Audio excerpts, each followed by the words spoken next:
Hey guys, what's up? It's Cowboy Mike, aka Cigar Cowboy from Brothers of the Leaf. I'm going to do a series of interviews for you guys just to get to know the other Brothers of the Leaf, learn a little bit more about them, find out what cigars they're smoking, and a little bit about their personal lives. You might know the first Brother of the Leaf from the cigar I'm smoking. Say hello, mystery brother. Hello. This is Pete Johnson from Tatauje Cigars. How you doing, man? How you doing, buddy? Good, good. Hey, thanks for coming in. I appreciate it. Thank you. So, Pete, what's been going on, man? What do you got coming out new for us? Wow, a lot actually. A brand called La Casita Criolla, which is 100% broadleaf, made in Nicaragua at the My Father factory. It's kind of an idea I had. It's an old school style of blending, classic American kind of blending. There's a lot of cigars I used to smoke when I was a kid that were 100% broadleaf, and I kind of figured I'd bring those back, that feeling back to this cigar. It's an old brand that I found from the 30s in Cuba, so I registered that along with a brand called Fausto. Fausto's the T110 blend, the cigar that you're smoking there. Nice. I told the person I made the T110 blend for that I would never re-release that exact size, but I've always wanted to use that blend for something, and of course the fans and the cigar smokers wanted me to re-release that blend in something. So we're making 4 sizes to start, and that's going to be showing up at the same time as the La Casita at the trade show in July. So, wow, man, I got so much. Along with that, I have a brand called Avion, which is 1 size per year for 3 years. Of course, those sizes will continue, but it's a spin-off of Fausto. If you saw the artwork, you would actually realize that there's a lot of similarities between Fausto and Avion's artwork, so it made sense to put them together. Nice. So there's a lot of rumors going around. I think it was actually one of your tweets maybe started the rumor. Can you clear this up for us? I mean, is there something going on with Davidoff here? No, that was a late April Fool's joke. I got pissy one day. That day, like I was upset by some shit I saw on the internet, and I decided to tweet that I was canceling the Monster series and canceling the Saints and Sinners Club, and yeah, there'd be a lot of I said I couldn't do it because of the thing I have with Davidoff. And then to kind of lighten up the joke a little bit, I said that Davidoff bought me on March 22nd, or bought Tatauje on March 22nd. And I went on to say that that's the last time that the Madison Avenue store in New York bought inventory for their shelves. So it was kind of a little jab. I don't know. I was just having fun. But yeah. I got a phone call from Christian from Camacho and Davidoff, and he's like, "What's going on?" And I said, "That's a bad joke, dude. I'm going to pull off the tweet. Don't worry." Well, that's fun. April Fools. Yeah. Also, part of that was you couldn't do the Saints and Sinners website because so there's all these rumors out there. Yeah, and my friend Casper, who's doing the Saints and Sinners with me, he tweeted me. He's like, "Do I need to look for a job?" And I'm like, "No, everything's good. I'm just having fun." It was one of those slow days.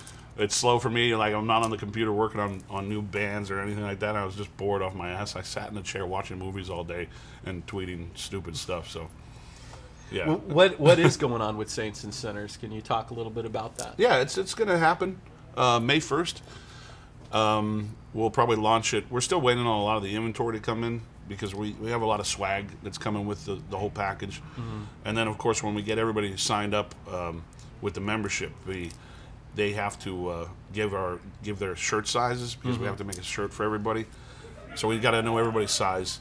Luckily, we can print shirts pretty quick. But I have hats coming in from my supplier, and we got shot glasses and just swag upon swag, just deck of cards, challenge coins, just to feel like you're part of a fan club in a sense. Right. It's kind of like those fan clubs that I was part of when I was a kid. Me and my buddy used to run Daryl Dawkins' fan club when we were kids. Dawkins, yeah. Right. Remember Chocolate Thunder? I remember.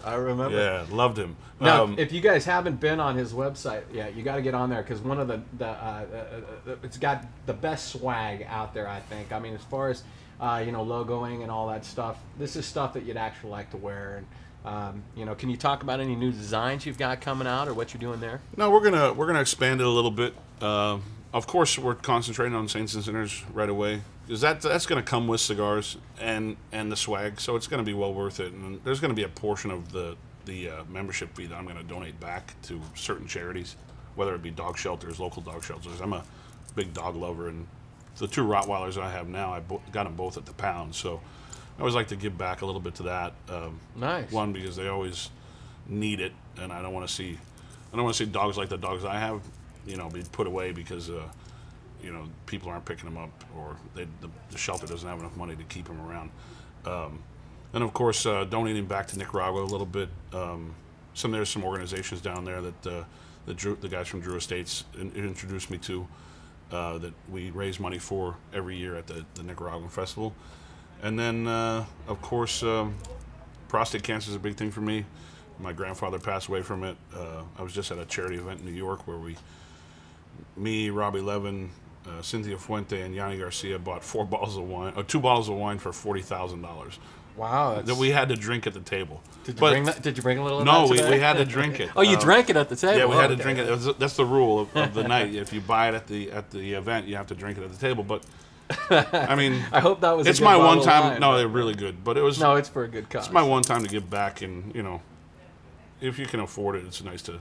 It feels good. It actually feels nice. And of course, I've had a few friends die from breast cancer and stuff like that. So it's there's a lot of things that I want to kind of move towards, and you get into a lifestyle that I'm in where I'm fortunate, and you feel like you need to push a little bit back in the other direction. So Pete, you're a member of Brothers of the Leaf, obviously, and yeah, I think I'm a member of a lot of forums, but I just remember Brothers of the Leaf's password, so I'm on there a lot. And there's a lot of guys I've met throughout the years at events that they always say, "Oh, I'm part of Brothers of the Leaf." There's also Cigar Asylum. That's a really cool site, but I rarely get there, so it's a forgetful thing for me. So.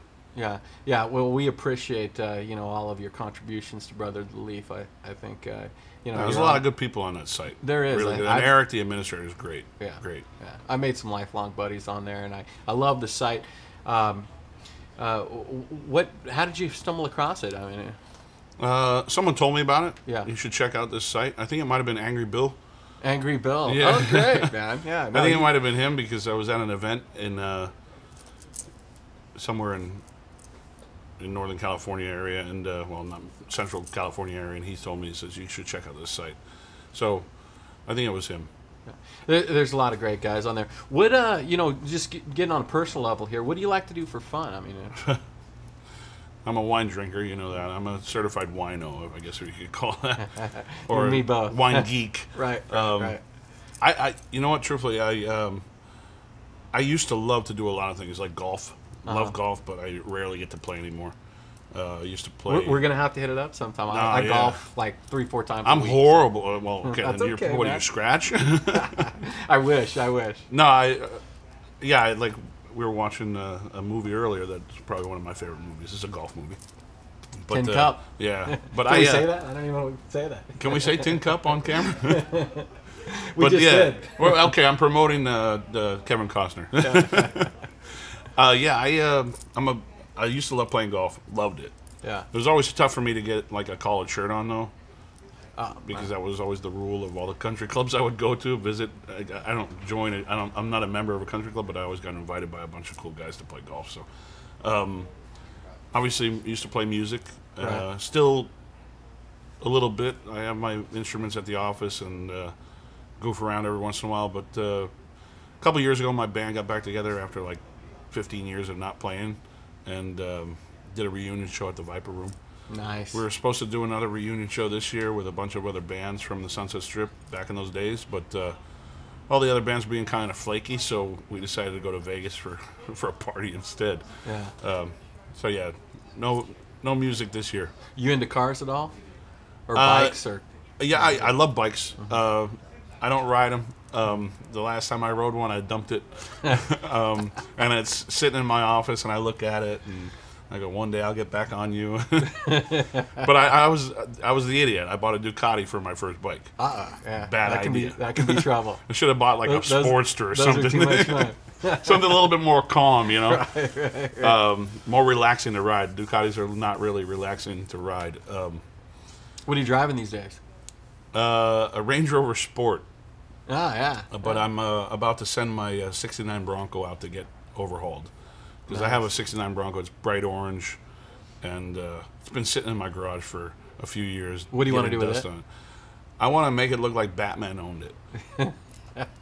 Just black it out. Just Right. make it really tight and make it so it doesn't smell like gas while I'm driving it. So I get out of that car and I smell like I was sitting in a pool of gas. So yeah, I want to get rid of that whole thing. But yeah, I'm about to send it out. I'm buying a new office building, and luckily the guy next door to me like overhauls old cars, so it happens to be perfect timing. So Convenient. Very convenient. So I'm gonna do that. Yeah, I used to own a '63 Bel Air. Cool. I like old cars. Yeah, so do I. They're just something about them. I want to get a classic caddy. Is what I used to have one, and it got stolen, man. And I just didn't get. I haven't replaced it, but I really want to. Here in California? Yeah. Go figure. Yeah. Can you imagine? I'm telling you. No, I used to love a lot of things, and when I was a kid, I always wanted a Bronco, so I got that. My wife actually bought it. The funny thing is, it came from Maine. I live in California, and I'm from Maine, but Oh, you are? the truck actually came from Maine. And I always wanted a Range Rover in some capacity, but I can't afford the big one, so I got the Sport model. I always wanted to ride a motorcycle, and of course I did that and dumped it. And yeah, there's certain things I loved when I was a kid. I loved Rottweilers because of the movie The Omen, so that's the only dog I've ever had out here in California. movie. So I have 2 of them right now. Cool. Hey, back on cigars. What's going on with the Monster series? Can you tell us a little bit No, about it's still on. I made that part of the whole joke that day. You know, Saints and Sinners canceled. Davidoff bought me. You're not skipping this year? No. Timing-wise, it's not really well timed out for me this year. Nothing's really delayed, but I have so much going on that I want to make sure the regular production comes first. Okay. I do have a lighter that DuPont's making to go along with the whole Wolfman thing. It's really cool. They're just doing an extend lighter to match up with the whole theme like they did last year with the Leatherface or the face. So I know that they're counting on me to have my stuff ready. So I have all the logos done. The cigar prototypes are all done. The blend's done. It's just now I have to make them. And the next Monster stick out there is going to be the Wolfman, correct? Yeah, it's for October. Okay. Next year, 2012 will probably be the Mummy. Nice. Yeah, that what was are you the whole thinking plan. about there? Something long and skinny with a tissue wrap. You know, you got to go that route. Classic. I don't know. Not sure. Something that'll get you pretty jacked up though when you smoke it. So Cool. yeah. Well, hey, Pete, I want to thank you very much thanks, for joining us here today. And if you guys haven't been on the Brother of the Leaf, if you're watching this on YouTube or something else, get on. It's BOTL.org. Great community, all about cigars and just kind of brotherhood. So we hope to see you there. Thanks for joining us.